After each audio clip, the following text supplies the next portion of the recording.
Hello दोस्तों, मैं हूं अमिताभ आनंद। उपस्थित हूं आज का द हिंदू एडिटोरियल के प्रोग्राम में एक नए टॉपिक के साथ जिसका नाम है नो 100% कोटा, यानी कि 100% कोटा की अनुमति नहीं है, यानी कि वो जो है वो नहीं हो सकता है ऐसा। तो सबसे पहले हम आज का जो एडिटोरियल पढ़ेंगे उसमें जो कुछ कठिन शब्द हैं जिसके बारे में हम पहले जान लेते हैं और बीच में फिर हम उसके बारे में चर्चा नहीं कर पाएंगे, तो इस वजह से जो है वो पहले हम लोग देख लेते हैं। ओवर जेलस एक शब्द है इसमें। ओवर जेलस का मतलब जो होता है अति उत्साही, ठीक है ना। जो मान लीजिए कि जैसे ओवर जेलस कोटा है या ओवर जेलस रिजर्वेशन है, यानी कि ये सेंस में कहाँ ये चाह रहा है कि जब कोई पॉलिटिशियन या वहाँ के जो चीफ मिनिस्टर होंगे या कोई भी, तो वो जो है अपने कॉन्स्टिट्यूंसी के जो उनके जो वोट बैंक हैं उनको खुश करने के लिए हो सकता है कि वो रिजर्वेशन में बढ़ोतरी कर दे जो कि कॉन्स्टिट्यूशन जो स्कीम है उसके बिल्कुल विपरीत हो। तो इस टाइप के जो शब्द हैं उसको ओवरजीलस कहा जाता है। एनाथेमा, एनाथेमा का जो मतलब होता है वो एक तरीके का ऐसा चीज़, something that is strongly disliked और डिसअप्रूव्ड ऑफ, यानी कि ऐसा चीज़ जिसको बहुत ही ज़्यादा नापसंद किया जाता है, जिसको आप कह सकते हैं अभिशाप, ठीक है। जैसे credit controls are anathema to the government, यानी कि जो क्रेडिट कंट्रोल्स जो होता है वो गवर्नमेंट के लिए एक सबसे ज़्यादा नाकोदम करने वाला, या कह सकते हैं उसके लिए बहुत ही डिसलाइक चीज़ है, अभिशाप है एक तरीके का। For older employees the new system is an anathema, यानी कि जो पुराने एम्प्लॉयज़ हैं उनके लिए जो नए सिस्टम के तहत जो काम हो रहा है वो एक एनाथेमा के रूप में, मतलब वो बहुत ही डिसलाइक करते हैं उस चीज़ को, एक टाइप का अभिशाप है जो कि उसके ऊपर आ गया है, ठीक है। ईयर मार्क, ईयर मार्क आप इसको समझिए। ईयर मतलब कान होता है, मार्क मतलब चिन्ह होता है। आप देखे होंगे कभी कभी आप बुक्स पढ़ते होंगे तो उसमें जो है मान लीजिए कुछ देर के बाद पढ़ने के बाद आपको मन किया कि यहाँ पर जो है एक चिन्ह लगा दिया जाए, ठीक है, कि इस पेज में इसको चिन्ह लगा दिया जाए ताकि जो है हम बाद में फिर से आके जब शुरुआत करेंगे पढ़ना तो फिर हम उसको वहीं से पढ़ेंगे। तो उसको आप मोड़ देते हैं, जैसे उसको कह सकते हैं ना कान मोड़ते हैं, तो उसी तरह एक ईयर मार्क दे देते हैं। तो उस सेंस में ईयर मार्क का यूज़ होता है, लेकिन इसका जो वर्ब में यूज़ होता है उसका मतलब होता है किसी खास पर्पस के लिए कोई चीज़ को अलग रखना, यानी कि रिजर्व रखना, यानी कि आप उसको एलोकेट कह सकते हैं, रिजर्व कह सकते हैं, या अपोर्शन कह सकते हैं, या अप्रोप्रिएट भी कह सकते हैं। जैसे $5 billion of this years budget is already year mark for hospital improvements. Hospital improvements के लिए जो है $5 बिलियन को जो है इस साल के बजट में अलग रखा गया है, ठीक है। एज सच का यूज़ हुआ है, देखिए एज सच और सचेज का मतलब तो आप सभी जानते हैं, जैसे कि फॉर एग्जाम्पल, ठीक है ना, इंडस्ट्रीज सच एज दिस, ठीक है ना, मतलब कि ये फॉर एग्जाम्पल के रूप में। लेकिन एज सच का मतलब क्या होता है, उसी रूप में या अपने आप में, यानी इन द ट्रू कॉन्टेक्स्ट या ट्रू मीनिंग या exact meaning of the word और फ्रेज। मतलब आप एक वाक्य देखिए, there was not much vegetarian food as such, ऐसा कोई भी वेजिटेरियन फूड नहीं है ट्रू मीनिंग में, मतलब कि अपने आप में। हालांकि although there were several different types of चीज़, हालांकि कई सारे जो डिफरेंट टाइप्स ऑफ चीज़ हैं यहाँ पर, ठीक है। ड्राफ्ट का मतलब सभी जानते हैं, कोई भी चीज़ को जो है आप ड्राफ्टिंग करते हैं, मान लीजिए कोई इन्फॉर्मेशन है या कोई चीज़ जो है उसको आप तुरंत लिख लेते हैं, एक छोटा सा खाका खींचते हैं, ठीक है, वो ड्राफ्ट करते हैं, ठीक है। ड्राफ्ट का मतलब एक जो है एक जब बैड वेदर होता है तो उसका जो हवा जो चलती है उसको भी ड्राफ्ट कहते हैं। लेकिन यहाँ पर जो ड्राफ्ट का मतलब है उसका मतलब है चूज़ पीपल, खासकर सेना के लिए भर्ती करना, ठीक है ना, और स्पोर्ट्स वगैरह में भर्ती करने के सेंस में है। तो इसी सेंस में इस आर्टिकल में यूज़ किया गया है, इस एडिटोरियल में यूज़ किया गया है भर्ती करने के सेंस में, ठीक है। आगे बढ़ते हैं। वायबल, वायबल मतलब ऐसा चीज़ जो प्रैक्टिकेबल हो, जो काम उस पर हो सके, यानी कि व्यवहार्य, व्यवहारिक जिसको कहते हैं, ठीक है ना। क्लॉज, क्लॉज क्या होता है आप जानते हैं, जैसे क्लॉज तो एक सेंटेंस और क्लॉज होता है वो तो आप जानते ही हैं। एक क्लॉज जो होता है ये एक पर्टिकुलर पार्ट होता है रिटेन लीगल डॉक्यूमेंट, ये लॉ में यूज़ होता है, कानून में जब कानून वगैरह बनाया जाता है तो उसमें यूज़ होता है। तो लीगल डॉक्यूमेंट का एक पर्टिकुलर हिस्सा, ठीक है। जिसको आप हिंदी में कह सकते हैं उपधारा, उपनियम, खंड, धारा, परिच्छेद, ये सब कहा जाता है। ठीक है, जैसे एक उदाहरण देख लीजिए, they have added a clause in the contract. Contract में उसने एक क्लॉज डाला है, यानी कि एक परिच्छेद डाला है, एक उपनियम डाला है। ठीक है ना। अलाउंस का समझ लीजिए। अलाउंस का मतलब होता है एक तो अनुमति होता है, आज्ञा देना होता है। ठीक है, या फिर एक जो है भत्ता होता है। जैसे यहाँ पर जो है money that you are given regularly, जो आपको रेगुलर रूप में दिया जाता है, नियमित रूप में, वो मनी, तो उसको अलाउंस कहते हैं। ठीक है, और एक जो होता है स्वीकार के रूप में, जैसे make allowance for, to prepare for the possibility of, किसी चीज़ की संभावना के लिए तैयारी करना। जैसे we should make allowance for bad weather, यानी कि हम लोगों को बैड वेदर के लिए तैयारी करनी चाहिए।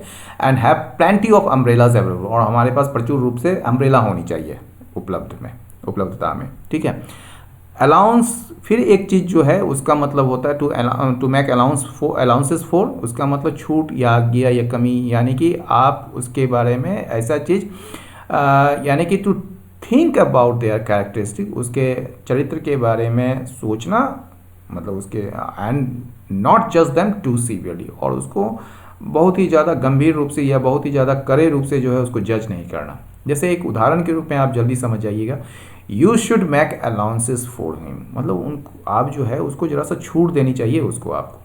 ही has been quite ill recently, वो जो है बीमार रहा है हाल ही में। ठीक है, अब देखिए अनचैरिटेबल। अनचैरिटेबल मतलब एक चैरिटेबल होता है यानी कि काइंड, अनचैरिटेबल मतलब होता है अनकाइंड या अनफेयर।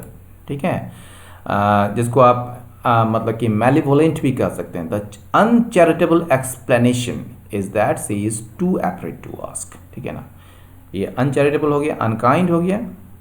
ट्रिकल डाउन समझ लीजिए, ये जो ट्रिकल डाउन है, ट्रिकल का मतलब होता है रिसना। जैसे आपका छत है आपके घर का, और अगर उसमें कहीं छिद्र हो गया या छेद हो गया या कुछ ऐसा जो हो गया, मान लीजिए वो डैमेज हो गया, तो वहाँ से अगर बारिश के दिनों में पानी होता है तो पानी जो है रिसने लगता है। वो ट्रिकल डाउन इफेक्ट एक होता है, जिसको कहते हैं इकोनॉमिक्स में। ये एक ऐसा आइडिया है जिसमें जो है जो गरीब लोग हैं उसको पॉजिटिव इफ़ेक्ट्स का अनुभव कर पाते हैं, जब बड़े लोग यानी कि जो अमीर लोग हैं वो और ज़्यादा अमीर होते हैं या ज़्यादा पैसे खर्च करते हैं। ठीक है ना, यानी कि जब अमीर लोग ज़्यादा, उनको अगर प्रॉफिट होने लगता है या ज़्यादा वो पैसे खर्च करते हैं, तो उसका जो ट्रिकल डाउन इफ़ेक्ट है, मतलब कि उससे जो नीचे की तरफ जो वो इफ़ेक्ट जो नीचे की तरफ आएगा, रिसेगा, उससे पुअर पीपल भी मतलब कि बेनिफिटेड होंगे। ठीक है, या फिर एक जो है तो है रिलेटिंग टू अ सिचुएशन, यानी कि एक ऐसा परिस्थिति जिसमें जो है कोई चीज़ स्टार्ट्स होता है ऑर्गेनाइजेशन के टॉप में या सिस्टम के टॉप में, और ये फैल जाता है नीचे तक या चारों तरफ। उदाहरण देख लेते हैं, the westernised elite dominate economically, यानी कि वेस्टर्नाइज जो एलिट हैं वो डोमिनेट करते हैं, उनका दबदबा जो है आर्थिक रूप से है। But there is no trickle down economic benefit to the urban poor, लेकिन कोई भी ट्रिकल डाउन इकोनॉमिक बेनिफिट नहीं हो रहा है उसका अर्बन पे पुअर को। एक नीचे का वाक्य भी देख लीजिए, when retailers are not selling goods there is a trickle down effect. जब रिटेलर्स जो है वो सामान नहीं बेचते हैं तो एक इसका ट्रिकल डाउन इफेक्ट होता है, और हम लोग देखते हैं उसमें when and we will see a broader slow down across, एक पूरा एक व्यापक एक कम, मतलब कि स्लो डाउन आ जाता है, मतलब कि एक उसकी पहिया जो है उसमें धीमी गति आ जाती है एक्रोस मैनी सेक्टर्स, कई सेक्टरों में। तो ये था आज का जो कुछ वर्ड्स, और कुछ वर्ड्स जो है उस मतलब कि आर्टिकल के दौरान यानी कि एडिटोरियल के दौरान ही भी डिस्कस करेंगे। तो आइए, नो 100% कोटा, यानी कि 100% कोटा की ज़रूरत नहीं है। तो ये किसका कहना है? एससी का, यानी कि सुप्रीम कोर्ट का। सुप्रीम कोर्ट को एपेक्स कोर्ट भी कहते हैं। ठीक है, तो एससी रूलिंग मतलब आदेश या फैसला। स्ट्रेसेस का मतलब जोर डालना, बल देना। वो क्या बल देता है कि स्ट्रेसेस, देखिए ये जो है आपका क्या हो गया, एक प्रेजेंट इंडेफिनिट हो गया।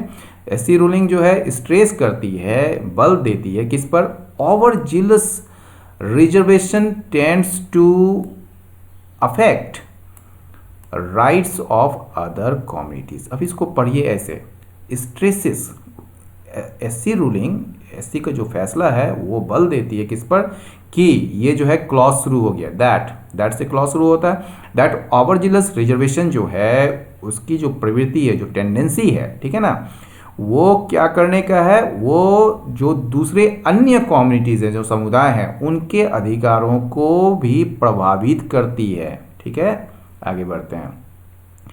The supreme court is right, यानी कि सुप्रीम कोर्ट जो है वो क्या है, सही है। ठीक है ना, किस चीज़ में, इन कंसिडरिंग 100% या 100% रिजर्वेशन एज एनाथेमा। ठीक है, किस चीज़ के लिए एनाथेमा है, अभिशाप किसके लिए है, यानी कि डिसलाइक किसके लिए, to the constitutional scheme of equality. फिर से, even if it is for the laudable objective, किस चीज का ऑब्जेक्टिव है, of providing representation to historically deprived sections. Deprived मतलब जो वंचित लोग हैं, ऐतिहासिक रूप से जो वंचित लोग हैं, रिप्रेजेंटेशन का प्रतिनिधित्व देना। ठीक है ना, तो सुप्रीम कोर्ट जो है वो सही है इस बात पर विचार करने पर, इस बात को विचारने में कि 100% रिजर्वेशन जो है वो एनाथेमा है, वो एक अभिशाप है, किसके लिए, to the constitutional scheme of equality, समानता का जो संवैधानिक जो योजना है, जो प्रणाली है एक तरीके का। ठीक है ना, संविधान का जो कॉन्स्टिट्यूशनल स्कीम है, जो संवैधानिक जो योजना है, उसके लिए ये एनाथेमा है। ठीक है ना, एक अभिशाप है। इवन इफ, भले ही, it is for the laudable objective, भले ही यह जो है, ठीक है ना, ये जो मतलब 100% जो इट इज़ मतलब 100% रिजर्वेशन जो है ये किसके लिए है, फॉर द लॉडेबल ऑब्जेक्टिव। अगर भले ही यह जो है लॉडेबल ऑब्जेक्टिव के लिए हो, लॉडेबल मतलब प्रशंसनीय उद्देश्य के लिए हो, उद्देश्य क्या है, ऑफ प्रोवाइडिंग रिप्रेजेंटेशन, यानी कि रिप्रेजेंटेशन देना, यानी कि प्रतिनिधित्व देना, किसको देना, टू हिस्टोरिकली डिप्राइव्ड सेक्शन, यानी कि जो ऐतिहासिक रूप से जो वंचित वर्ग हैं उनको। ठीक है, the verdict quashing the reservation of 100% of all teaching post in scheduled areas of Andhra Pradesh for local scheduled tribes is not against affirmative programs as such, but a caution against implementing them in a manner detrimental to the rest of the society। देखिए यहाँ तक एक sentence है यहाँ से, अब इसको पढ़िएगा, तो पढ़ने से पहले कुछ जो शब्द है उस पर विचार कर लेते हैं हम लोग। तो क्वैशिंग का मतलब वो दबा देना, रद्द कर देना। ठीक है, रिजर्वेशन तो जानते हैं, आरक्षण, टीचिंग पोस्ट जान रही हैं, शेड्यूल एरिया, शेड्यूल एरियाज जो होता है वो अनुसूचित क्षेत्र होता है। ठीक है जो और जो है शेड्यूल ट्राइब्स, अनुसूचित जनजाति, इज नॉट अगेंस्ट अफर्मेटिव। या अफर्मेटिव प्रोग्राम्स क्या होता है, ये सरकार के द्वारा जो है चलाया जाता है, जिसके तहत जो है जो वंचित लोग हैं, जो गरीब लोग हैं, जो मतलब कि जो विकास के धारा से जुड़े नहीं हैं, उसको इसके तहत जो है विकास के मुख्य धारा में जोड़ना होता है। इसे कहते हैं अफर्मेटिव प्रोग्राम्स या अफर्मेटिव एक्शन। ठीक है, कॉशन मतलब जानते ही हैं, चेतावनी होता है, या आप कह सकते हैं सचेत, या ठीक है, और इम्प्लीमेंटिंग मतलब तो जानते ही हैं, लागू करना, और डेट्रीमेंटल का मतलब होता है डेंजरस। ठीक है, आइए, the verdict questioning the reservation of 100% of all teaching posts in scheduled areas of Andhra Pradesh for local scheduled tribes। ठीक है ना, तो ये जो वर्डिक्ट है, ये वर्डिक्ट और ये जो इज है ना, ये है आपका वर्ब में, और वर्डिक्ट जो है आपका सब्जेक्ट है। तो ये वर्डिक्ट से लेकर यहाँ तक सब्जेक्ट ही है। ठीक है, और इसको कहते हैं noun phrase. The verdict quashing the reservation of 100%, यानी कि ये वर्डिक्ट जिसमें रद्द कर दिया गया है 100% आरक्षण को सारे टीचिंग पोस्ट पर, ऑल टीचिंग पोस्ट मतलब ऑल शिक्षण जो पदों पर, कहाँ पर, इन शेड्यूल एरियाज, अनुसूचित क्षेत्रों में, कहाँ के अनुसूचित क्षेत्रों में, आंध्र प्रदेश के अनुसूचित क्षेत्रों में, किसके लिए, फॉर लोकल शेड्यूल ट्राइब्स, ठीक है ना। यानी कि इसको ऐसे अगर पढ़ेंगे, यानी कि स्थानीय, स्थानीय याद रखिएगा, स्थानीय सारे शेड्यूल ट्राइब्स नहीं है, स्थानीय मतलब वहाँ के लोकल शेड्यूल ट्राइब्स जो हैं, अनुसूचित जनजाति के लिए आंध्र प्रदेश के अनुसूचित क्षेत्रों में सारे टीचिंग पोस्ट के लिए 100% रिजर्वेशन, 100% आरक्षण को रद्द करने वाला जो वर्डिक्ट है, ठीक है ना, ये वर्डिक्ट जो है, जो फैसला है, वो क्या है, इज नॉट अगेंस्ट, वो खिलाफ नहीं है। किसके खिलाफ नहीं है? अफर्मेटिव एक्शन के खिलाफ नहीं है, अफर्मेटिव प्रोग्राम्स के खिलाफ नहीं है एज सच, उसी तरह उसी रूप में, ठीक है ना, जैसे हमने अभी आपको बताया दिया था वर्ड के समय, एज सच उसी रूप में, ठीक है, इन अ ट्रू मीनिंग, ठीक है। बट अ कॉशन, बल्कि यह एक कॉशन है, एक चेतावनी है, अगेंस्ट इम्प्लीमेंटिंग दैम, यानी कि इम्प्लीमेंटिंग दैम मतलब क्या हुआ, अफर्मेटिव प्रोग्राम्स, ये जो दैम है, ये जो प्रोनाउन है यहाँ पर, वो क्या है, वो आपका अफर्मेटिव प्रोग्राम्स, यानी कि यह एक चेतावनी है इसको लागू करने के, इस अफर्मेटिव प्रोग्राम्स को लागू करने का इस तरीके से, इन अ मैनर, एक ऐसे मैनर में जो डेट्रीमेंटल हो, जो हानिकारक है, किसके लिए, to the rest of the society, यानी कि समाज के अन्य, मतलब कि समाज के बाकी हिस्सों को। अ 5 जज कॉन्स्टिट्यूशन बेंच, यानी कि 5 सदस्य या 5 न्यायाधीशों का एक संवैधानिक पीठ, बेंच मतलब पीठ, फाउंड, उसने पाया, क्या पाया, that year marking, year marking मतलब क्या बोले थे आपको, रिजर्व कर देना किसी चीज को, ठीक है।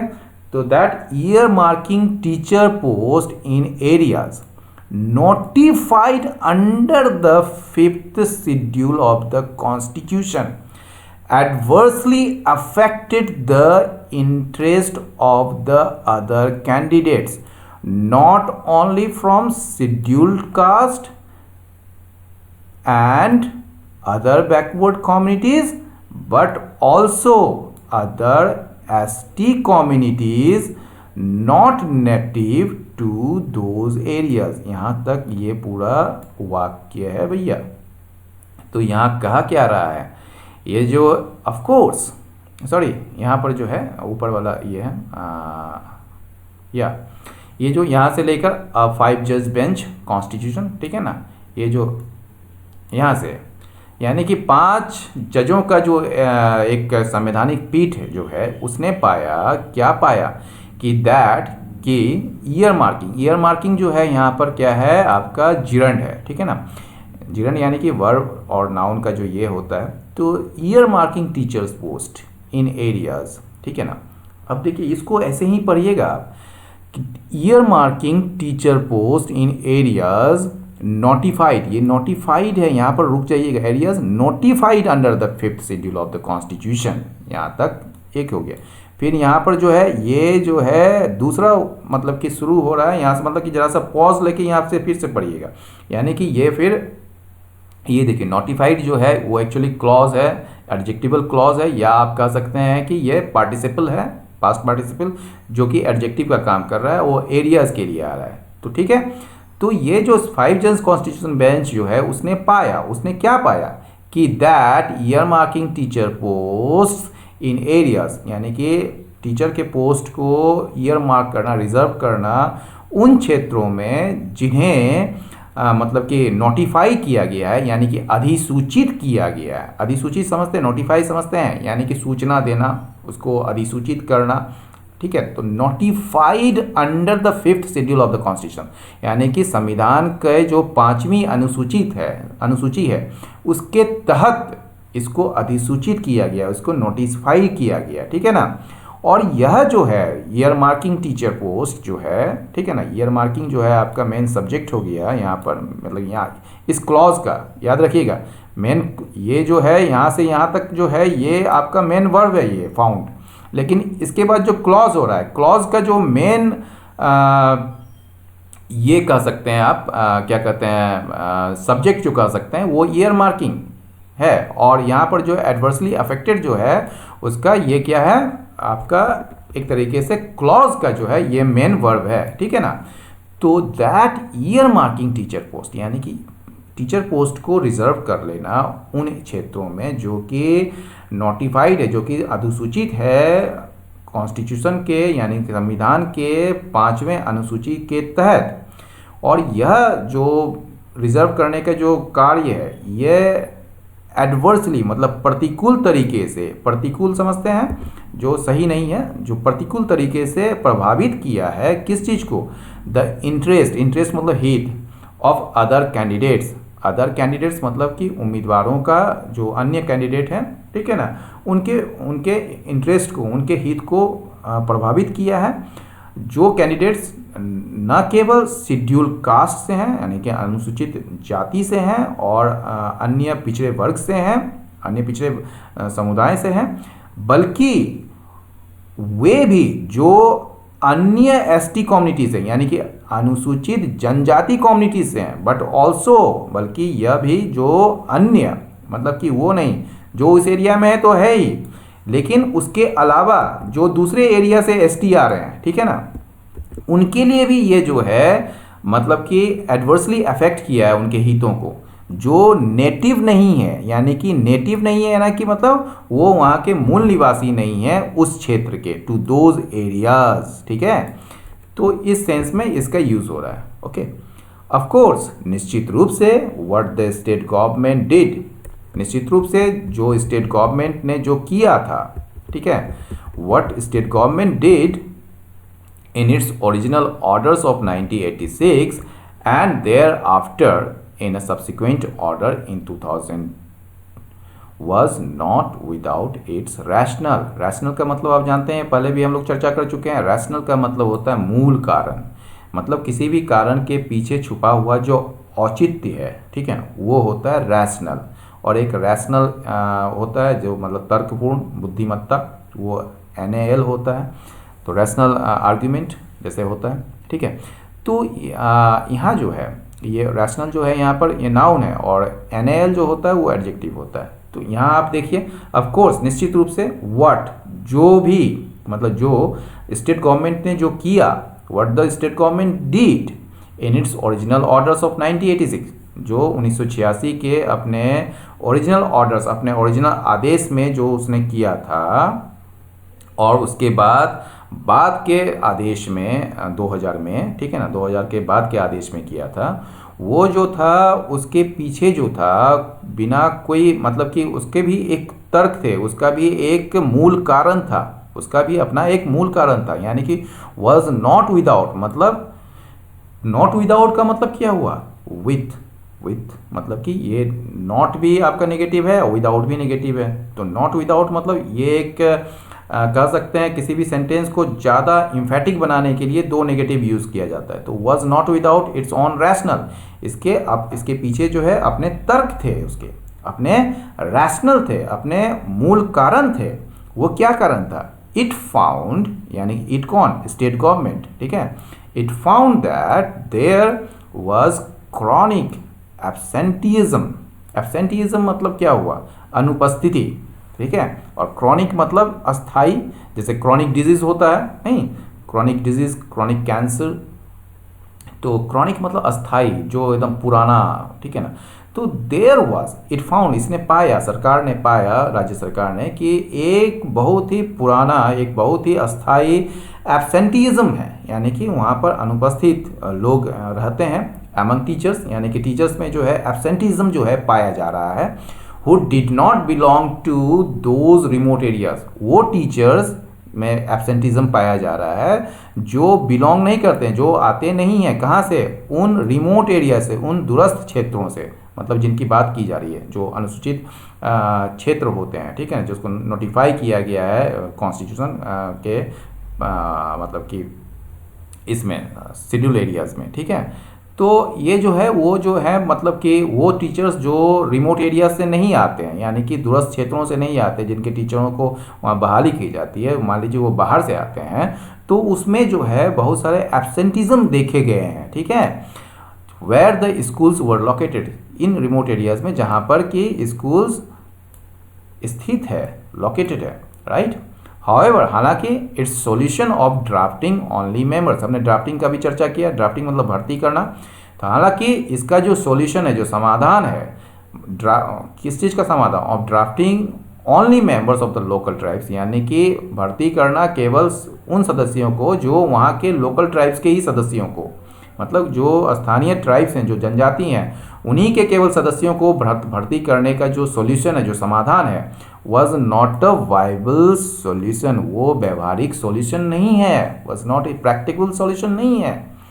एज द बेंच नोटेड, जैसा कि बेंच ने नोट किया है इस बात को उल्लेख किया है, इस बात को बताया है, इट कुड, यानी कि ये जो है सरकार जो है, it could have come up, ये आ सकती थी दूसरे अन्य इंसेंटिव्स के साथ, दूसरे अन्य प्रोत्साहन के साथ, ताकि सुनिश्चित किया जा सके किस चीज़ को, अटेंडेंस को ऑफ टीचर्स, टीचर्स के अटेंडेंस, टीचर्स की मौजूदगी को जो है, टीचर्स का अटेंडेंस को इंश्योर किया जा सके। उसके लिए सरकार जो है, राज्य सरकार जो है, अन्य इंसेंटिव्स के साथ आ सकती थी।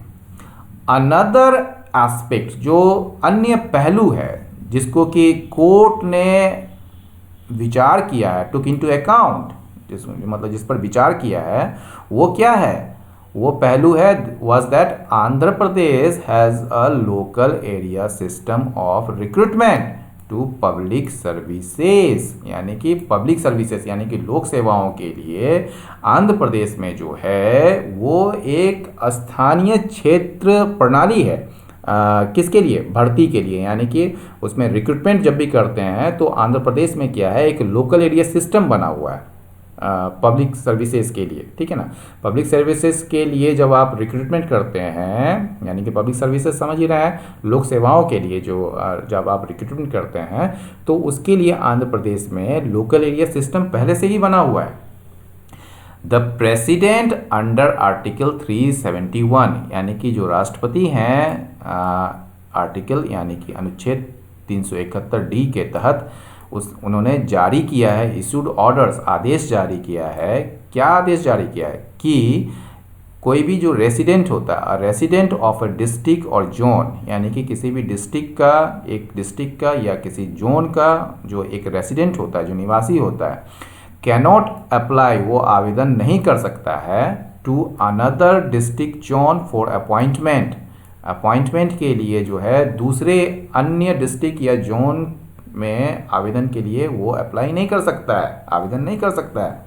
दस, इस तरह क्या है, द 100% कोटा, यानी कि 100% जो कोटा है, डिप्राइव्ड, ये आपका वर्ब है, डिप्राइव्ड रेसिडेंट्स ऑफ, डिप्राइव के साथ जब वर्ब लगता है तो इसके साथ जो है ऑफ लगता ही लगता है, समझ गए ना आप, यानी कि डिप्राइव समबडी ऑफ समथिंग, यानी किसी चीज़ से वंचित कर देना, ये ऑफ लगता है डिप्राइव के साथ। तो डिप्राइव रेसिडेंट्स, निवासियों को वंचित कर दिया किस चीज़ से, उन शेड्यूल्ड एरिया से ऑफ एनी अपॉर्चुनिटी, यहाँ सॉरी यहाँ पर जो है ऑफ इसके लिए नहीं आया है, ये residents of the scheduled areas, यानी कि यहाँ पर ऑफ डिप्राइव के लिए ऑफ यहाँ पर आया है, देखिए, ठीक है। तो ये जो 100% कोटा है, इसने वंचित कर दिया शेड्यूल एरियाज के रेसिडेंट्स को, यानी कि अनुसूचित क्षेत्र के निवासियों को वंचित कर दिया किससे, किसी भी अफसर से जिसमें वो टीचिंग पोस्ट के लिए आवेदन कर सकते थे, मतलब एनी अपॉर्चुनिटी, किसी भी अफसर से जिसमें वो अप्लाई कर सकते थे टीचिंग पोस्ट के लिए। आगे बढ़ते हैं सेकेंड पैराग्राफ में।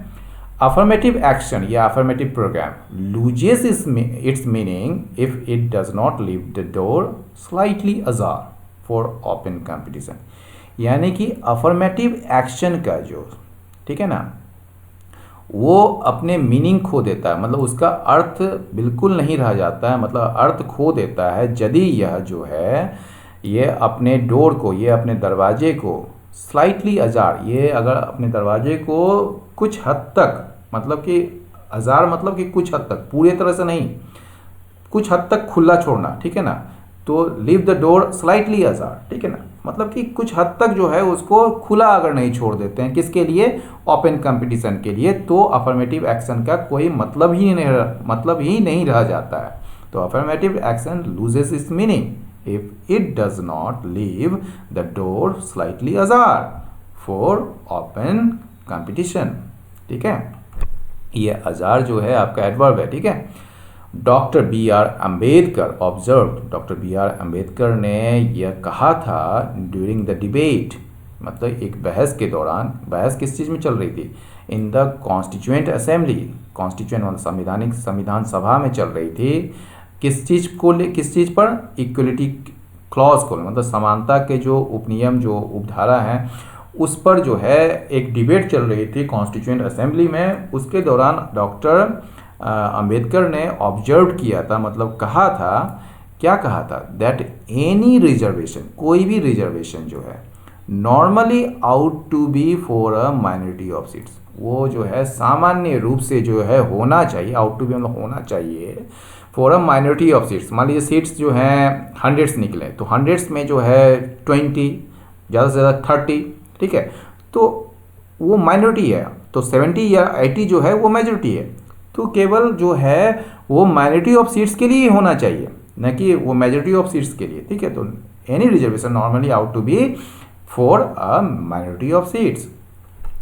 This is one of the points often urged in favour of the 50% cap. Cap का मतलब सीमा, ठीक है ना, इम्पोज्ड का मतलब लगाया जाना, थोपा जाना ऑन टोटल रिजर्वेशन, ठीक है ना। ये जो एकमात्र, ये जो है बहुत सारे पॉइंट्स, पॉइंट्स का मतलब क्या होता है, आइडिया, ठीक है ना, या जो ओपिनियन कह सकते हैं, या जो मीनिंग्स होता है वो भी होता है। तो this is one of the points, मतलब कई सारे विचारों में से एक है जिस पर बल दिया जाता है, ठीक है, जिस पर जोर दिया जाता है। ऑफन अर्ज, अर्ज का मतलब तो बहुत कुछ होता है, ऐसे आग्रह करना होता है, किसी को एडवाइस करना होता है, ठीक है, लेकिन यहाँ पर जो है इस सेंस में यूज़ करें, उस पर बल दिया गया है, उस पर जो है उसका बार बार यूज़ किया जाता है या उसको प्रयोग में लाया जाता है इन फेवर ऑफ द 50% कैप, यानी कि 50% की जो सीमा है जो कि कोर्ट के लिए लगाई जाती है, ठीक है ना, टोटल रिजर्वेशंस पर, ठीक है ना, टोटल रिजर्वेशंस पर जो है 50% सीमा जो कोर्ट के द्वारा लगाई जाती है या कोर्ट के द्वारा लगाई गई है, उसके पक्ष में यह पॉइंट मतलब कि उस पर बल दिया जाता है। तो this is one of the points, ये जो है वन ऑफ द पॉइंट्स है जिसको अर्ज किया जाता है, जिस पर बल दिया जाता है, जिस पर जोर दिया जाता है इन फेवर ऑफ द 50% कैप, यानी कि 50% की जो सीमा है उसके पक्ष में जो लगाई जाती है या थोपा जाता है, किसके द्वारा, कोर्ट के द्वारा, किसमें, किस पर, ऑन टोटल रिजर्वेशन, यानी कि पूरे रिजर्वेशन पर जो 50% की सीमा जो है लगाई जाती है जो है कोर्ट के द्वारा, उसके पक्ष में यह तर्क का उदाहरण दिया जाता है, उसका हवाला दिया जाता है। ऑल एल्बिट, एल्बिट का मतलब कि एक तरीके से आप कह सकते हैं हालांकि, with some allowance for relaxation in special circumstances, हालांकि जो है विथ सम अलाउंस, मतलब सम अलाउंस का मतलब क्या है, कुछ अनुमति दी जाती है, आज्ञा दी जाती है छूट की, इन स्पेशल सर्कमस्टांसेस मतलब विशेष परिस्थिति में, सर्कमस्टांसेस परिस्थिति, तो विशेष परिस्थिति में छूट की जो है अनुमति कुछ दी जाती है, ठीक है ना, एल्बिट, तो albeit with some allowance for relaxation in special circumstances. It is still a matter of debate whether the ceiling has innate sanctity, but it is clear that wherever it is imperative that the cap be breached, a special case must be made for it. यहाँ देखिए, it is still a matter of debate, यह अभी बहस का विषय है, weather कि क्या द सीलिंग, सीलिंग मतलब सीमा जो है उसका जो है इनेट सैंक्टिटी है, सैंक्टिटी मतलब पवित्रता होता है, सैंक्टिटी मतलब इम्पोर्टेंस होता है, सैंक्टिटी का जो मतलब होता है वो ऐसा चीज़ जिसकी पवित्रता को आप तोड़ नहीं सकते हैं या तोड़ना नहीं चाहिए। तो इनेट का मतलब क्या होता है, इनेट का मतलब बाय बॉर्न यानी कि जन्मजात, या आप इसको सहज कह सकते हैं या स्वाभाविक कह सकते हैं। तो ये जो है ये कह रहा है कि ये एक डिबेट का विषय है कि क्या ये जो सीलिंग जो है यानी कि जो सीमा है उसमें जो है इनेट सैंक्टिटी है, यानी कि उसका इम्पोर्टेंस जो है वो जन्मजात है या एक तरीके से स्वाभाविक है। बट इट इज़ क्लियर, लेकिन यह स्पष्ट है कि वेयर एवर, जब कभी भी ये जरूरी हो, इट इज़ इम्पेरेटिव, जब कभी भी ये अनिवार्य हो कि कैप को यानी कि सीमा को तोड़ा जाए, तो अ स्पेशल केस, तो अब एक विशेष प्रावधान जरूर किया जाना चाहिए इसके लिए, must be made for it. यहाँ केस मतलब प्रावधान, special case must be made for it. Such a debate should not divert attention from the fact that there is a continuing need for a significant quota for STs, especially those living in areas under the 5th schedule special dispensation।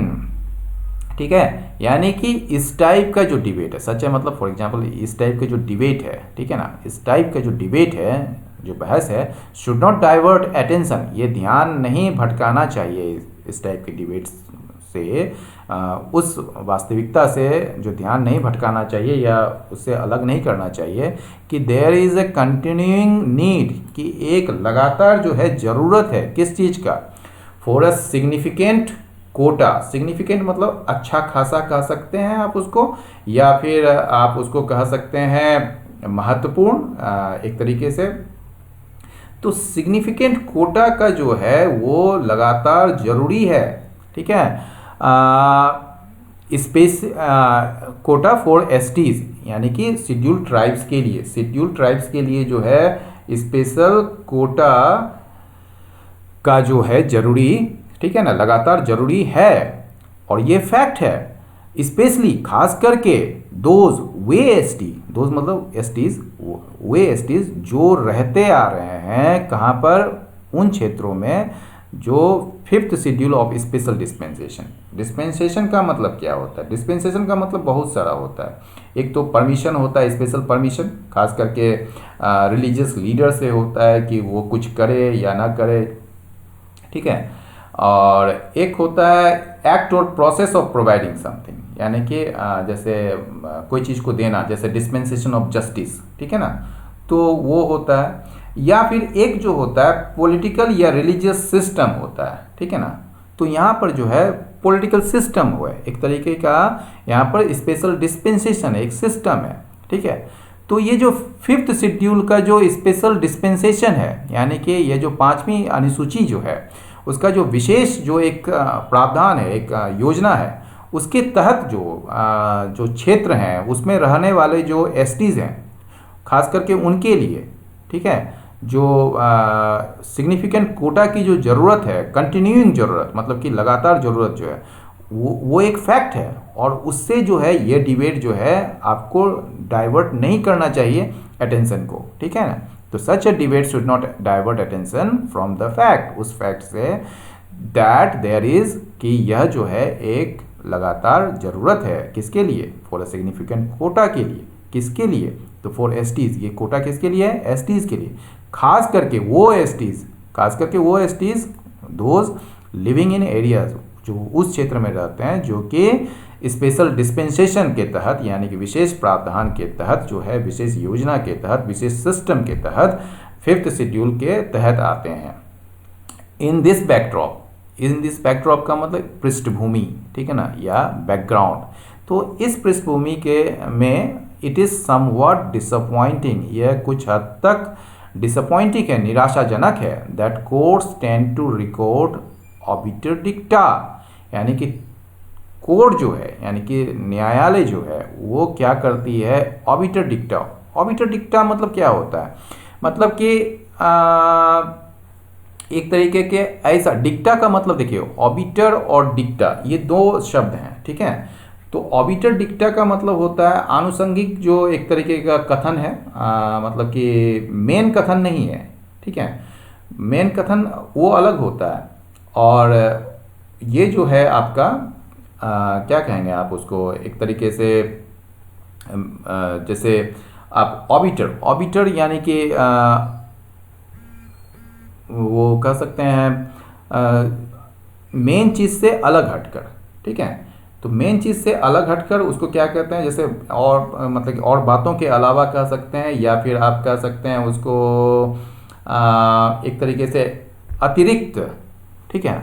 तो अतिरिक्त जो कथन आ रहा है, जो अतिरिक्त जो बातें आती है इसमें, ठीक है, जो उक्ति आती है, उसमें जो एडवोकेट किया जाता है, जो समर्थन किया जाता है रिवीजन का, रिवीजन समझते हैं, किसी भी चीज़ को रिवाइज, फिर से दोहराने का या फिर से उसको संशोधन करने का, SC और ST के लिस्ट को। तो यहाँ पर ये कहना चाह रहा है इस पृष्ठभूमि में इट इज़ समवॉट डिसअपॉइंटिंग, ये कुछ हद तक जो है डिसअपॉइंटिंग है, यानी कि निराशाजनक है कि कोर्ट्स जो है वो रिकॉर्ड करती है, यानी कि दर्ज करती है ऑबिटर डिक्टा को। ऑबिटर डिक्टा मतलब कि इससे रिलेटेड कोई उक्ति या कोई कथन को, जो कि मेन कथन नहीं है, समझ गए ना, मेन कथन नहीं है, मेन कथन तो कुछ और है, लेकिन उससे जुड़ा हुआ कुछ इंसिडेंटली जो मतलब कि इंसिडेंट्स जो इंसिडेंट्स नहीं कहिए, इंसिडेंटल जो स्टेटमेंट है उसको रिकॉर्ड करती है,